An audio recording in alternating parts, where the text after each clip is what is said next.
नमोताहि जाते अरहंताति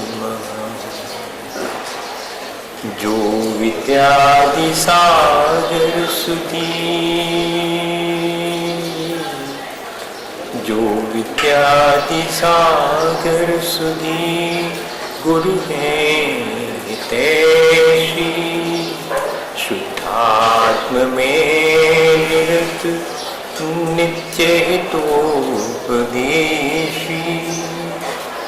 वे पाप ग्रीष्म ऋतु में जल हैं सयाने,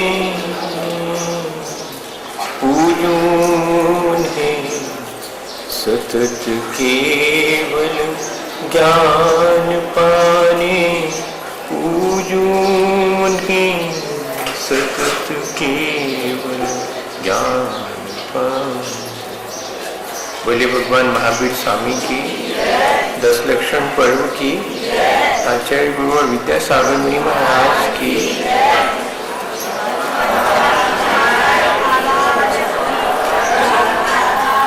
हम सब लोग विभिन्न धर्मों के माध्यम से अपने जीवन को कैसे अच्छा या बनाया जाए,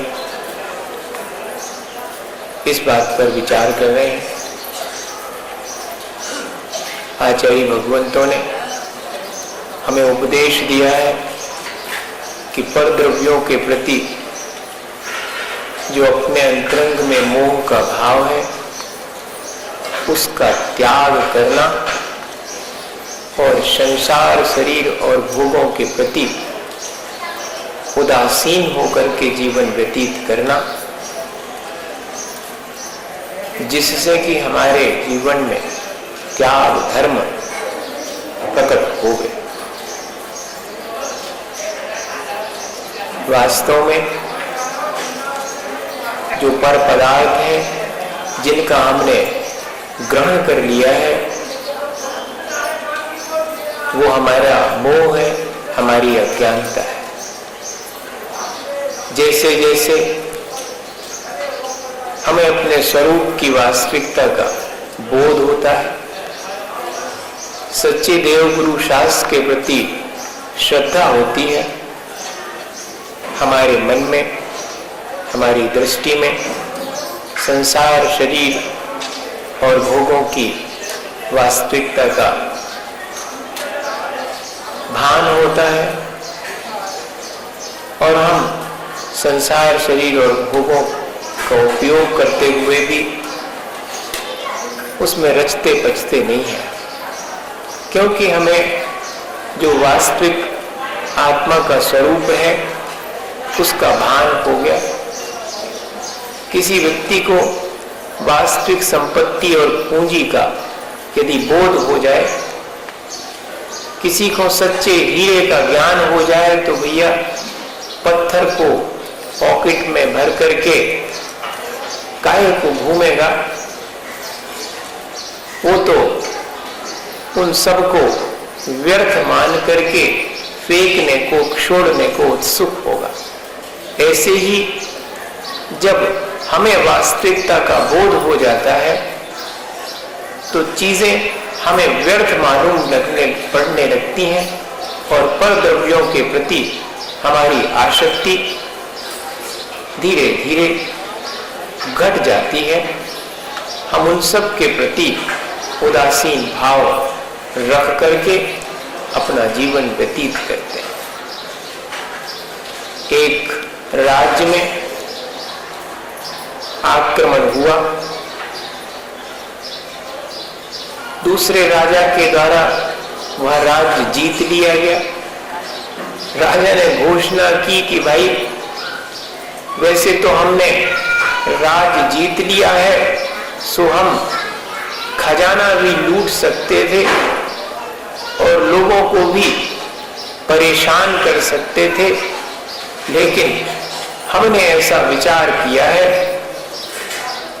कि जिसके पास में जो जितनी संपत्ति है, सो जितनी बन सके अपने हाथ में अपने सिर पर उसे लाद करके इस राज्य को छोड़ देवे, इतना प्रजाजन अवश्य करें। सो ऐसी घोषणा होने पर सबने सोचा कि चलो अपने प्राण तो बचे। अब लेकिन चिंता हुई, अकेले प्राण बचने से क्या होता, हमें चाहिए पर द्रव्य, उनमें ही हमारे प्राण रखे हैं। जैसे अगर धन संपदा छूटती है तो लगता है जैसे कि प्राण ही छूट गए। इतना एक नेक बना अपनी अज्ञानता और मोह के कारण पर द्रव्यों के प्रति अपना है। सो जिसके हाथ में जो सामग्री बनी, जिसके सिर पर जो लादा जा सका, सो पोटली बना करके सारा सामान लादने की कोशिश करी और बड़ी बड़ी गठरी बना करके सिर पर रखकर सब रास्ते पर निकल पड़े। सबके चेहरे उदास हैं। एक तो जो सामान सिर पर रखे हैं उसका बड़ा बोझ है, नौकरों से काम करवाया जिंदगी भर, अब खुद ढोना पड़ रहा है। सो सिर पर रखे हैं, सो वो बोझ सहन नहीं हो रहा, सो पीड़ा। और भीतर भीतर इस बात की पीड़ा है कि देखो इतनो सब कछु छोड़ने पड़ रहा। जो हाथ में लिए हुए हैं, जो प्राप्त है, उसका भी सुख नहीं है, और जो छूट गया है, जिसे छोड़ देना पड़ा है, उसके प्रति भी आसक्ति अत्यंत गहरी होने से वह भी पीड़ा का कारण बन रही है। और चले जा रहे हैं सब उदास और निराश। बड़ी भीड़ है, उस भीड़ के बीच में एक व्यक्ति जिसके हाथ में कुछ नहीं है, सिर पर भी कोई पोटली नहीं है, फटे हाल है और प्रसन्न मुद्रा में चला जा रहा है। लोगों को बड़ा आश्चर्य हुआ, दया आई, बेचारा गरीब आदमी, कुछ होगा नहीं इसके पास में कि उसको ले जा सके वो। ऐसा सबके मन में विचार आया, सो उसके प्रति दया का भाव आ गया। और किसी किसी ने तो ऐसा विचार किया कि देखो लगता तो है कि जैसे दिमाग खराब हो गया हो, थोड़ा बहुत पागल हो गया लगता है, कुछ अपने साथ में नहीं लाया। अपन को ऐसा ही मालूम पड़ता सारे संसार में, जो व्यक्ति संतोष पूर्वक सब चीजों का त्याग करके अपना जीवन जिए, सो अपन को गैर बुद्धिमान मालूम पड़ता है।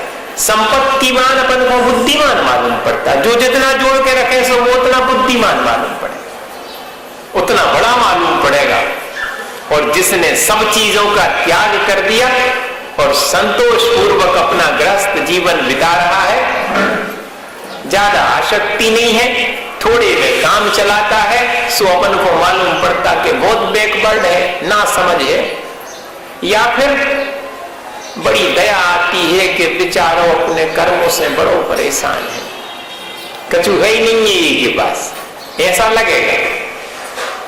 सो ऐसा ही उन लोगों के मन में विचार आया। सो एक ने धीरे से उसकी खुशी देख करके, क्योंकि खुश है और कुछ है नहीं फिर भी खुश है, तो लगता तो है 90% के दिमाग गड़बड़ है कि नहीं। जो उनके पास सब कछु है वो तो खुश नहीं हो पा रहा, और जिनके पास कछु नहीं है वो बड़े खुश दिखा रहे, जब बड़ी तकलीफ। अब किसी ने पूछ लिया कि क्यों भाई, क्या तुम्हारे पास कुछ नहीं था जो तुम अपने साथ नहीं लेके आए?